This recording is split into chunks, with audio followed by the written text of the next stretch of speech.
Today on Florida Sportsman Best Boat. If you're addicted to sight fishing the flats but can't resist cruising the beach in search of tarpon and cobia, we'll be taking a look at the Piranha F2000, a flats boat with an overall length of 19 feet 6 inches, a beam of 7 feet 8 inches, and max horsepower rating of 150.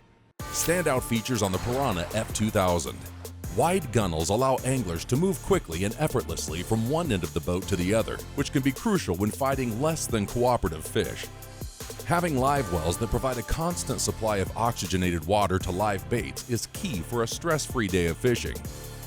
A poling platform doubles as an excellent place to fish and sight from, giving those perched on top maximum visibility to spot game fish cruising the surface. If you want the ability to hunt offshore pelagics and seek out game fish in shallow backwaters, we'll be looking at the NauticStar 265 XTS, a bay boat with an overall length of 26 feet 2 inches, a beam of 9 feet, and max horsepower rating of 350. Standout features on the NauticStar 265 XTS. Having ample storage to stow different types of fishing gear makes changing location a breeze, especially with the capability to fish inshore and offshore. Elevated casting platforms at the bow and stern give anglers plenty of room to safely make long casts and fight big fish. Multiple live wells, fore and aft, allow anglers to separate different types of baits and provides easy access to them for anyone on the boat. Want to run offshore to challenge the toughest of fish no matter the conditions? If so, we'll be taking a look at the OBX 32cc, a center console with an overall length of 31 feet 5 inches, a beam of 10 feet, and max horsepower rating of 700. Standout features on the OBX 32cc. A functional deck layout blends the spacious cockpit of a sport fish boat with the 360-degree fishability of a center console. An oversized hardtop provides excellent protection from the sun, keeping anglers in the action longer for when the bite gets hot. For long-range offshore trips, a large storage capacity provides plenty of space for additional gear and, when insulated, ice for your catch. Join our hosts George Labonte and Rick Riles as they conduct walkthroughs and review key features, all to help you decide if this is the best boat for you. Welcome to another episode of Florida Sportsman Best Boat. I'm Rick Riles. And I'm George Labonte. We've got 3 great boats for you to look at this week. In the inshore category, we're going to have a look at the Piranha F2000. In the mid-range, we'll take a look at the NauticStar 265 XTS. And for offshore boats, we're going to look at the OBX 32cc. Starting with that Piranha F2000, that is one big tough flats boat. Absolutely, Rick. You know, the F2000 is a great boat if you're the type of person that likes the configuration of a flats boat, but you need a bigger boat, more stable boat. This is a boat for you to want to have a look at.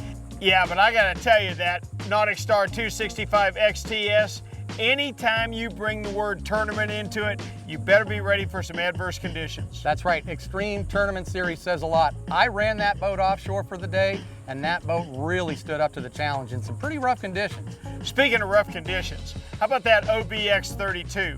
What's becoming really popular, Rick, is taking the look of a Carolina sportfish boat and putting it into a lighter, faster, outboard-powered boat. This 32 OBX, a great example of that. Well, we need to get started. Let's jump on that Piranha F2000. That is one big, fine flats boat.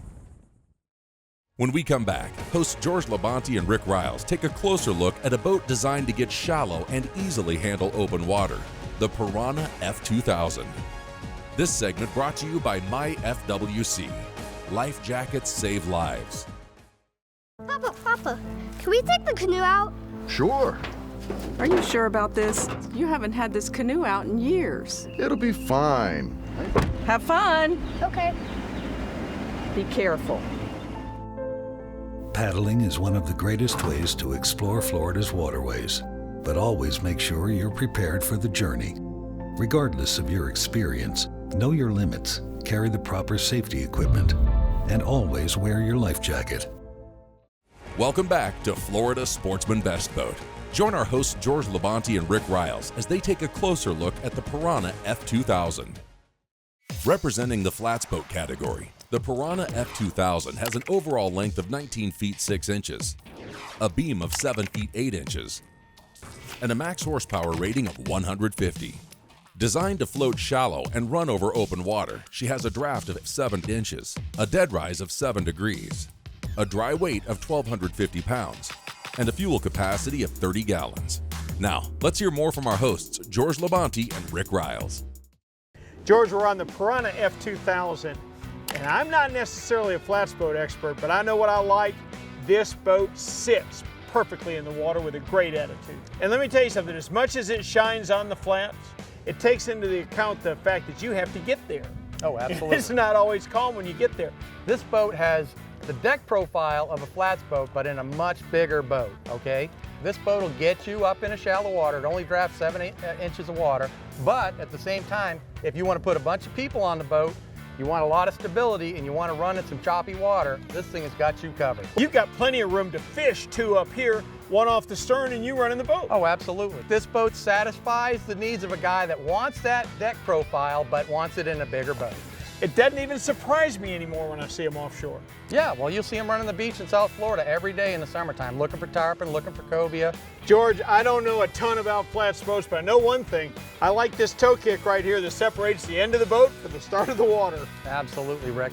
Well, we know we can fish 2 people up here. Easily. Okay. Take a look at this hatch, too. There's a really big hatch here. You can fit a lot of stuff inside of it. This is the whole deck underneath here. You've got tons of room. One of the things that more beam gives you is plenty of room for wider gunnels. It's vital in shallow water that you be able to chase a fish up and down the boat without having to step down into the cockpit. Absolutely, and these gunnels, Rick, are plenty wide enough for either one of us to go up and down without fear of falling out of the boat. I love the fact that this console is so small, plenty of room to walk alongside of it. Tons of room, Rick, and you know what I like? This console is exactly as big as it needs to be. Everything you need to put on it will fit on it. There's a seat in front with a live well. Actually, there's a seat in front with a drink box that can be plumbed for a live well. The dash panel right here, all your gauges, switches, everything fits right there, and your multifunction display also. I mean, it's basically just big enough, everything works, and it's not taking up extra space. Well, I said I had not spent a lot of time on a flats boat, but I have spent enough time to step down off that platform and break a rod or bust a handle off a reel by hitting it with my shin along here. Back to those wide gunnels there. The wide gunnel sticks out. There's that flare in the boat. They hide up there nicely. You're not going to trip on it, pull your shoelace out on it. Now, Rick, take a look at the size of this seat right here. That's a bench seat for 3 big guys right here. I mean, easily 3 people across the middle. Absolutely, and because the boat is built like it is, George, you put 1 person up front on that seat. I'm telling you, we've got a 4-man flats boat that drafts in 8 to 10 inches of water. You don't see that very often. Let me point out this too. There's a little tackle center right here. You've got 3 tackle trays that you can fit right inside there. Store some of your gear right here below your feet. But let's take a look back here. There's a lot going on back here in this back deck. Rick, this deck space right here is really well utilized, okay? Let me point out a couple of things to you. First, you've got 3 boxes back here that's really your working stuff. There's a 45-gallon live well right there under your feet. There's another 20-gallon live well in the center, and then equal to the 45-gallon well, there's a spot right here to store things. All of them are insulated. And let me tell you, back here, this has got to be a sight fisherman's dream. You know it, Rick. This is a huge platform. I mean, look at how much real estate there is right here. But what I like about this platform, it's big enough to securely stand on, walk around on. Most importantly, the vision that you're going to have when you stand up there. If you've got a trolling motor mounted on this boat and you're running it with a key fob, standing up there, leaning your back up against this backrest, you can see the world from up on top of this It's thing. no different theory than a tuna tower is. It's only max rated for 150 horsepower, Rick. The owner recommends a 115, and I have to agree with him 100%. I can't even believe that 115 pushes this boat as well as it does. This thing jumps out of the hole, no problem. It'll go over 40 miles an hour. This is a great big platform in the flats boat style. The idea is to be able to get to the flat, which it can certainly do, and still fish on the flat. If that's the kind of boat you're looking for, my goodness, this Piranha 2000 would be hard to beat. I agree. When we return, hosts George Labonte and Rick Riles step aboard a boat that will comfortably navigate an inlet and zip across the bay, the NauticStar 265 XTS. This segment brought to you by Fishing Nosara, the best sport fishing in Costa Rica. Fishing Nosara, Costa Rica's best sport fishing. Fight the world's baddest fish with top quality boats, professional tackle, and family-friendly English-speaking captains. Stay in the authentic nature preserve with wildlife at your doorstep. World-class surfing, nature tours, yoga, and fine dining are all at your fingertips in Nosara. Packages start at $700 per person. Don't delay, book today. Welcome back to Florida Sportsman Best Boat.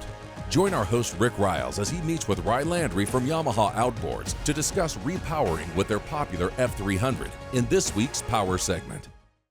We're here with Ry Landry from Yamaha today, and Ry, I gotta tell you, I fish a long ways offshore. A motor has to be dependable, and nobody has built more dependable engines than your V6 series. That's right. So when we released the 3.3 liter 4-stroke V6 motor back in 2001, it became a solid, stable workhorse for anglers all over the place. And its dependability has been really proven over and over. But now that these motors are getting a little bit older, people may be looking for repowers. Traditionally, with our newer 4.2 liter series, these were only available in a DEC version, which means that people had to get a new binnacle, a remote, gauges, wiring, and it really added to the cost of doing a repower. But we now, earlier this year, released a new F225 and an F250 in a mechanical model, and now we're releasing the F300 also in a mechanical model. So you've got three awesome options for taking off that older 3.3 or even an older 2-stroke and just doing a simple repower with the newer mechanical controlled motors. Great move for Yamaha. Now, let's check out the NauticStar 265 XTS. Representing the 25 to 28 foot class in the bay boat category, the NauticStar 265 XTS has an overall length of 26 feet 2 inches, a beam of 9 feet, and a max horsepower rating of 350. Built for a comfortable and dry ride both inside and outside of the inlet, she has a draft of 14 inches, a dead rise of 16 degrees, a dry weight of 4,200 pounds, and a fuel capacity of 74 gallons. Now, let's hear more from our hosts, George Labonte and Rick Riles. George, we're here on the NauticStar 265 XTS. That stands for Extreme Tournament Series. This is an extreme bay boat. It's a 26 by 9 foot bay boat, but it's all bay boat. It is, it's big, and oh, by the way, it handles great offshore. I ran it offshore this morning, loved it. But that's not where its roots are. Its roots are back inshore. This boat has a bunch of storage for gear. Let's have a look at some of it. George, I tell you what, you can call this a bay boat and you're dead on right. It is the picture of a bay boat. Yeah, and you had it offshore today, Rick. I mean, this is a very offshore capable boat, and where they build it, I mean, the people are gonna run to the rigs in the Gulf. I mean, they'll take the boat offshore. They cater to a few different kinds of people. Not everybody's gonna get off the boat and wade. You know, some people wanna get on the back of the platform or up on the front of the boat and walk around and cast. You've got two big casting surfaces to do that. They've got a really deep gutter mold. All these hatches, incidentally, they all connect to one place. They're not draining into a hole through a tube. But the key thing is it's really deep. You're definitely going to keep your gear dry. Now let's talk about these boxes. You've got two lockable rod storage compartments right here on both sides of the boat. You've got another box right here to put stuff in, and your anchor box, everything puts away. On this really big casting surface, they're using every bit of that space. First off, you know I'm a fan of the step. I don't want to go all the way up and all the way down 25 times a day. I like that mid-range step. You can tell when you're dealing with a quality bay boat because it's already pre-rigged for its trolling motor, and it's got a switch up here where you can trim and tilt the motor from the bow of the boat. Rick, you're right. This boat is absolutely designed with the fisherman in mind. Actually, one of the 3 live wells on this boat is right here under the seat. There's a 13-gallon bait well. You can put 10 dozen in there and never have to go to the back of the boat. He's got his own place. But let me show you the coolest thing I've seen in a while. We've seen all kinds of windshields. Check this one out. Here it's a solid windshield. It'll fold down to be a half windshield that is anchored by powerful magnets so you won't have any bounce. And it slides out all the way to have no windshield. That's a really neat feature, Rick. I mean, we really appreciate stuff like that down here in this Florida heat. Hey, let's move back to the center of the boat here and take a look at some of this stuff here. You can spend more money on a 26-foot bay boat than you would this boat, but I challenge you to find one bit of fit and finish that would show you why another boat's more expensive. The power assist steering combined with this very comfortable helm that you can either sit down or stand up, it's one of the things that will make you so much less tired at the end of the day, but you won't know why. You like this top. You know, this has become a thing for me, and I love this counter shading. When they paint the bottom of the top, you know, a darker color like a gray or light blue is good. It sucks up a lot of the light, but this green is really easy on the eyes. This particular boat, I'm really fond of the green. You got room here for two 12-inch screens. Now this console looks a little small, but don't be deceived. That's because the D-tubing fits into it and it doesn't stick out as far, leaving you all this room.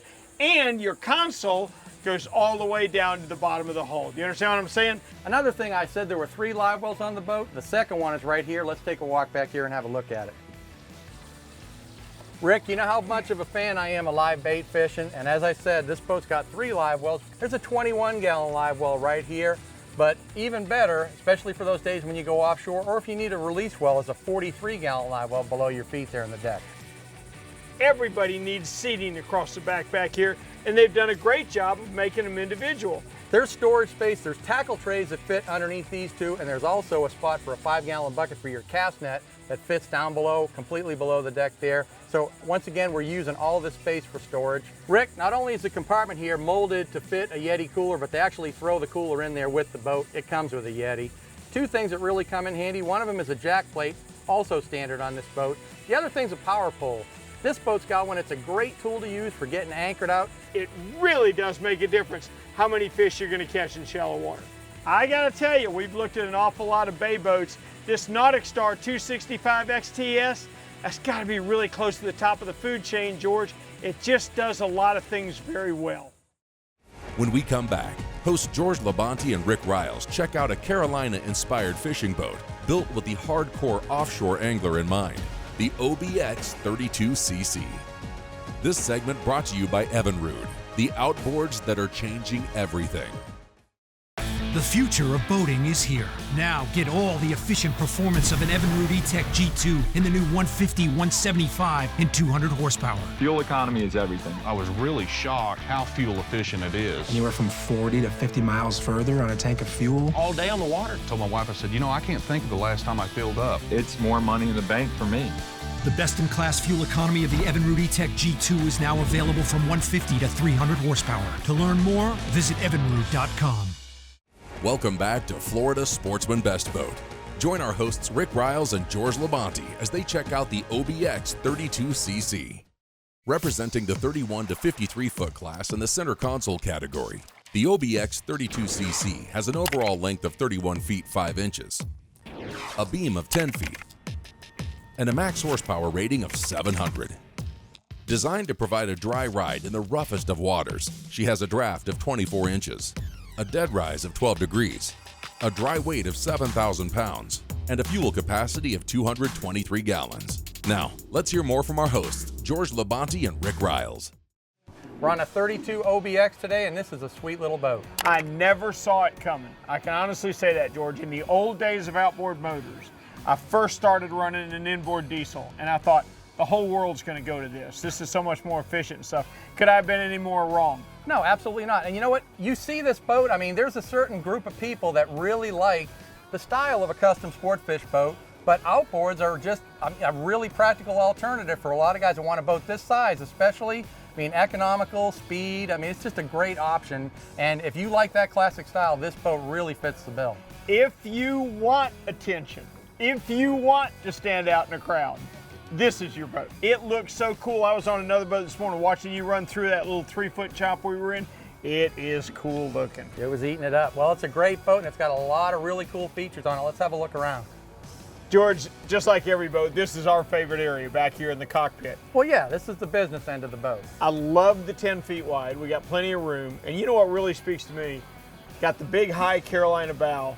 But back here, we can reach over and release a billfish. We can gaff a fish. It's easy. Yeah, absolutely. I mean, that goes right to that Carolina style. I mean, the big broken shear line, the big high bow to get you up there for the weather, the flare up there.